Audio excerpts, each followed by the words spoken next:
आज 14 मई को रेवाड़ी में विश्व संवाद केंद्र की ओर से विचार गोष्ठी का आयोजन किया गया। विचार गोष्ठी का विषय था पत्रकारिता का बदलता स्वरूप, चुनौतियां एवं समाधान। कोर्ट रोड स्थित जांगीड़ धर्मशाला में आयोजित इस कार्यक्रम में बड़ी संख्या में गणमान्य लोग शामिल हुए। मुख्य वक्ता के रूप में रिपब्लिक भारत के पत्रकार अक्षय शर्मा शामिल हुए, जबकि अध्यक्षता अरुण टिक्स ने की। अरुण टिक्स बावल औद्योगिक क्षेत्र की एक इकाई से जुड़े हुए हैं, Dyne auto parts private limited. Vinod Joshi विशिष्ट अतिथि के रूप में मौजूद थे। विनोद जोशी संकेन जिकेन इंडिया प्राइवेट लिमिटेड से जुड़े हुए हैं और विशिष्ट अतिथि के रूप में शामिल थे रेवाड़ी के लब्ध प्रतिष्ठित उद्यमी दिनेश गोयल जी। दिनेश गोयल डिनको फोर व्हील्स के निदेशक हैं। इसके अलावा इस कार्यक्रम में रामोतार गौतम जो जिला संघ चालक है, आरएसएस के जिला संघ चालक है, उनका सानिध्य मिला। विश्व संवाद केंद्र की ओर से जांगीड़ समाज के प्रधान को सम्मानित किया गया और उनका धन्यवाद किया गया। लेकिन विशेष रूप से ये कार्यक्रम पत्रकारों के लिए आयोजित था, तो पत्रकारों को यहाँ पर पटका पहना करके सम्मानित किया गया। यहाँ पर कई पत्रकारों ने अपने विचार भी व्यक्त किए और पत्रकारिता को राष्ट्रहित की दिशा देने का एक तरह से संकल्प लिया गया। आप सुनिए किसने क्या कुछ कहा। इससे पहले तो हमें यही जानना होगा कि पत्रकार दिखने वाला नहीं होता है। पत्रकार जो होता है इनके पीछे जो काम करते हैं वो ज़्यादा महत्वपूर्ण है। कुछ समय अवसर मिला मुझे आपके साथ काम करने का, प्रिंट पे भी है, पर अभी मेरी कोई भी जिम्मेदारी रखी नहीं है कि मैं प्रिंट पे हूँ। मैं पूरी तरह से एडिटोरियल टीम का हिस्सा हूँ और एक टीवी का दूरदर्शन का सबसे मजबूत सिस्टम होता है इनपुट असाइनमेंट। हमारे जो साथी हैं वो जानते होंगे, उसको हम इस तरीके से किसी भी चैनल का दरवाजा मार सकते हैं। जो खबर है सबसे पहले इनपुट के पास आएगी, तभी वो जो है उस चैनल में जो है प्रसारित होने लायक बनेगी। तो मैं एक ऐसे विभाग में कार्य करने का मुझे अनुभव है और मीडिया में कार्य करता हूँ। अपने बारे में बता देना थोड़ा जरूरी होता है, नहीं तो पता चले लोग अभी मोबाइल पर मेरे नाम डाल कर चेक करने लगे कि मैं कौन सी स्क्रीन कर रहा हूँ, तो स्क्रीन पर दिखाई नहीं दूंगा। हम लोग बहुत सारे विचार अभी तक हमने सुने। हम समाज में मुझे लगता है कि एक कमी के साथ जी रहे हैं, उस कमी है नकारात्मकता। तो हर समय हम नकारात्मकता की बात करते हैं और पत्रकारिता को लेकर जो नकारात्मकता है वो दिन दोगुनी और रात चौगुनी तरक्की कर रही है। वो लोगों के मन में हो, समाज में हो, तो उस मुझे लगता है कि पत्रकारिता की चुनौती से पहले उस नकारात्मकता के भाव को खत्म करने की जो चुनौती है उससे हमें लड़ने की आवश्यकता है।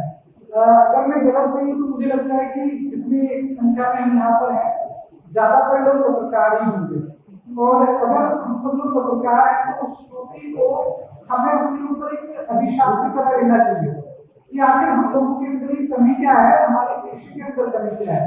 क्योंकि अगर किसी भी पेशे को देखते हैं तो उस पेशे को सम्मान के नजरिए से देखा जाता है। वो डॉक्टर हो, वो अध्यापक हो, या वो कोई कुशल कारीगरी क्यों ना हो, परंतु हम लोग जहाँ पर भी जाएंगे वो कहेंगे अरे वो चैनल तो बिका हुआ है, अरे उसने तो उस खबर को खरीदा होगा। आपके यहाँ में भी जो लोकल अखबार होंगे, लोकल जो चैनल चलते होंगे, उनमें भी इस तरह की धारणा होगी कि वो उसके फेवर में लिखता है, वो उसके फेवर में लिखता है। तो देखिए, फेवर में लिखना और फेवर में खबरों को दिखाना मैं मानता हूँ कि कोई गलत नहीं है, क्योंकि हम लोग भी मनुष्य हैं और हम कहीं ना कहीं से हमारा भाव कहीं ना कहीं से जुड़ा हुआ रहता है, पर हम उस भाव को किस हद तक दिखा रहे हैं ये मायने रखता है। जैसे कि मैं कुछ उदाहरण आपको ताजे बता दूंगा पत्रकारिता के, जिससे आपको लगेगा कि पत्रकारिता कहीं मरी नहीं है।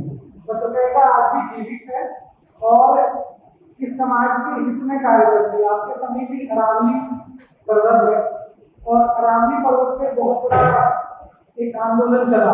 उस समय पहले सुप्रीम कोर्ट में उसकी बड़ी हियरिंग हुई, तो वो बिल्कुल एकदम ठंडे बस्ते में पड़ी हुई हियरिंग नजर आ रही थी कि कुछ लोग नाम लेंगे तो बहुत लंबी सूची डॉक्टर लक्ष्मीनारायण जी, दिनेश जी, बाकी नए साथी आज इनसे परिचय हुआ है। सामने पत्रकार साथी बैठे हैं, भूमिका संक्षिप्त में रखनी है, हमको बताइए। हमने अब तक सुना है कि जो आधार होता है, आधार उसी पर महल खड़ा होता है। अगर आधार कमजोर हो तो महल खड़ा नहीं हो सकता, ऊपर बड़ा करके जाएगा। मैं आपकी भूमिका अच्छे से बना देता हूँ 1-2 मिनट में, कम शब्दों में। देखिए, देवर्षि नारद को एक आमतौर पर हम रामचरितमानस में पढ़ते रहे, दूसरे धार्मिक ग्रंथों पर पढ़ते हुए देवर्षि नारद को लेकर के एक आम धारणा समाज में यह बनी हुई है, आज भी है बहुत सारी, थोड़ा सा प्रयास करें बदलने का। ये धारणा बनी हुई है कि वो इधर की बात उधर कहते थे, इधर की बात उधर कहते थे। आरएसएस का एक प्रयास हुआ विश्व संवाद केंद्र का, मेरे ख्याल से पश्चिम बंगाल से शायद शुरुआत हुई होगी, विश्व संवाद केंद्र का अपना काम शुरू किया होगा। कई साल हो गए लगातार पत्रकारों को सम्मानित करना, पत्रकारों को एक राष्ट्रीय धर्म के प्रति प्रेरित करना, इसके लिए विश्व संवाद केंद्र हमेशा प्रयास रहता है और समय समय पर पत्रकारों को अलग अलग पुरस्कार भी दिए जाते हैं और पत्रकारों को एक मंच दिया जाता है ताकि वे अपनी बात सुन सकें। तो आज का विषय है पत्रकारिता का बदलता स्वरूप, चुनौतियां और समाधान। तो ये तो सारे वक्ता होता है, मुझे तो भूमिका के लिए आदेश हुआ है। चुनौतियां बहुत बड़ी है, आपको इन्हीं के बीच बैठ करके इन्हीं के खिलाफ भी बोलना पड़े तो बोलना चाहिए, ये पत्रकारिता है। आप इनकी चाय पी करके आओगे, वापस आपके आकर के कोई बात गलत लगे तो वो पत्रकारिता है। लेकिन आपको इतना ध्यान रखना है, जब कभी ये कहते हैं कि राष्ट्र धर्म प्रधान, तो पत्रकारिता में मैं हर जगह एक बात कहता हूँ, ये बात आती है कि निष्पक्ष और सत्यता से पत्रकारिता करें। तो मैं एक उदाहरण देता हूँ कि मान लीजिए भारत के 4 जासूस चले गए पाकिस्तान में चले गए और आपको पता लग गया, आप तो निष्पक्ष और सत्यता पर उतारू हो गए, लेकिन आप भारत का नुकसान करेंगे। तो पत्रकारिता में सर्वोच्च गुण होता है विवेक का। विवेक के आधार पर जहाँ राष्ट्र धर्म को परेशानी हो, जहाँ राष्ट्र पर संकट हो, वहाँ राष्ट्र के साथ खड़ा होना है। जैसे कोविड काल में पत्रकारों की भूमिका, लोगों को जागरूक करना, अभी जैसे अपील की जा रही है कि तेल का संकट है, सोने का संकट है, तो अर्थव्यवस्था को लेकर के अलग अलग विचार की आलोचना की जा सकती है, लेकिन जब भी संकट आए तो देश के साथ खड़े होने का वक्त होता है और देश के साथ हमको खड़े होना चाहिए। यही विश्व संवाद केंद्र का संदेश है और यही जो नारद ऋषि की जयंती पर हम कर रहे हैं, यही संदेश है। तो विश्व के आदि पत्रकार नारद जी को कहा गया कि यहाँ की सूचना वहां, अनिल रस्तोगी जी के घर बैठे तो जाकर के जो बता दी, स्वामी जी को बता दी, कि मनोज गोयल को बता दी कि वहां ये हलचल चल रही है, यानी कि सूचनाओं का आदान प्रदान। कहावत है, पौराणिक कथाएं हैं, हमारा पाताल लोक की बात, मृत्यु लोक में मृत्यु लोक की बात, दूसरे लोक में अलग अलग लोग जो हमारे धार्मिक ग्रंथों में कहे गए, पौराणिक ग्रंथों में कहे गए हैं।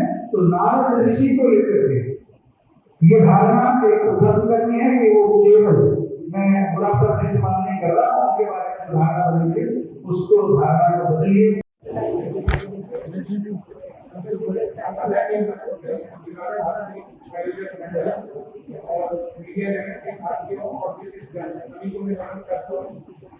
आज का विषय बहुत शामिल है, वैसे तो चुनौतियां होने पर मैं अपनी तरफ से 3 चुनौतियों पर बात करना चाहूंगा। साथियों, पत्रकारिता कभी से दूसरा लेना ही नहीं, ये समाज की दिशा, समाज को दिशा देगा, जनता से सवाल करना, आपकी पंक्ति में खड़े व्यक्ति की आवाज बनना है। पर आज ये समस्या कई चुनौतियों से घिरी हुई है, जैसे कि पहली चुनौती है विश्वसनीयता की। सोशल मीडिया के युग में हर मोबाइल है, हर मोबाइल एक न्यूज चैनल है, फेक न्यूज की बाढ़ में असली खबर तक जाती है।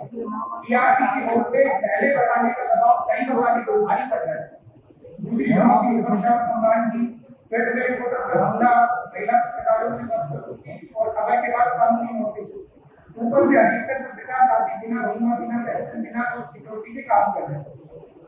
तो सर, उन सबकी सुरक्षा की जिम्मेदारी लेनी चाहिए। तीसरी चुनौती बदलते युग के साथ तालमेल की, रफ्तार से मोबाइल स्क्रीन तक का सफर, डेटा जनरेशन, वीडियो का कंट्रोल, कोई बदलाव को अपनाएगा नहीं अपनाएगा वो पीछे छूट जाएगा।